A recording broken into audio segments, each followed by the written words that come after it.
Okay, so this is for my YouTube channel. My name is Summer, and today I have a script because I have a hard time keeping track of the things that I want to remember, and I'm pretty new at this, so please forgive this. I want to share some of my coping mechanisms I use on the days when endometriosis is really affecting my life and my body, along with dealing with PTSD and healing from trauma.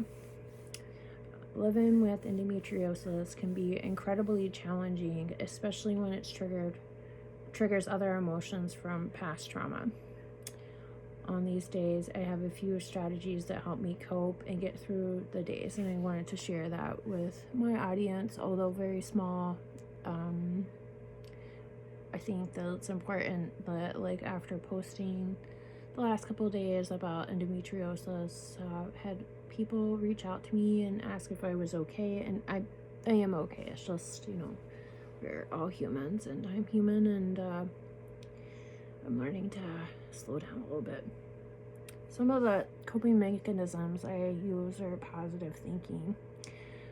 First, I try to think positively, and I remind myself that these feelings, although overwhelming, are temporary and that I have gotten through them before. And that's important that I express that, is that I've done this a million times with much more pain than I'm going through lately, which I look back on it and I can't believe I pushed myself through. But I wanted to eventually, I could imagine myself living a healthy, productive life, and that's where I am right now. So I feel like the positive thinking is really important.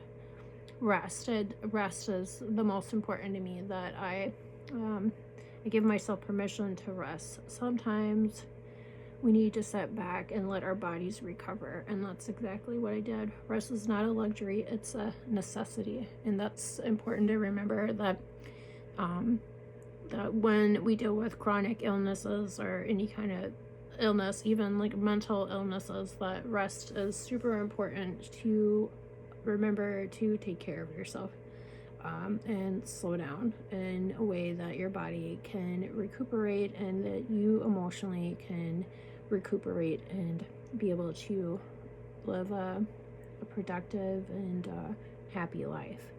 Another thing is I like watching movies. I watched Girl Interrupted on the other day, a couple of days ago, when I was having a bad day and I couldn't stop crying. I was just so emotional, and I was in so much pain, and it just felt like it was just, I couldn't do anymore. I couldn't keep going. I couldn't run. I couldn't exercise. I couldn't bring my dog for a walk. I couldn't work on my businesses. I couldn't, there's nothing that I could do. I just felt terrible, and my body was maxed out, and I was running on gas. So watching movies just makes me forget, and I get distracted. That's better, I think, than like doom scrolling on social media, because that makes me depressed.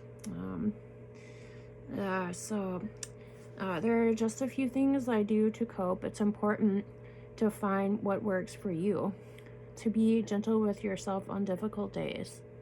Remember, it's okay to take time for yourself and prioritize your well-being. Don't ever forget that. You are number uno. Even if you're a mom or whatever it is your responsibilities, always put the mask on yourself first.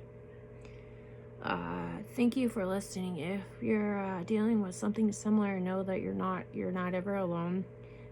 Please feel free to share your thoughts and coping strategies in the comments. Let's support each other through these challenges.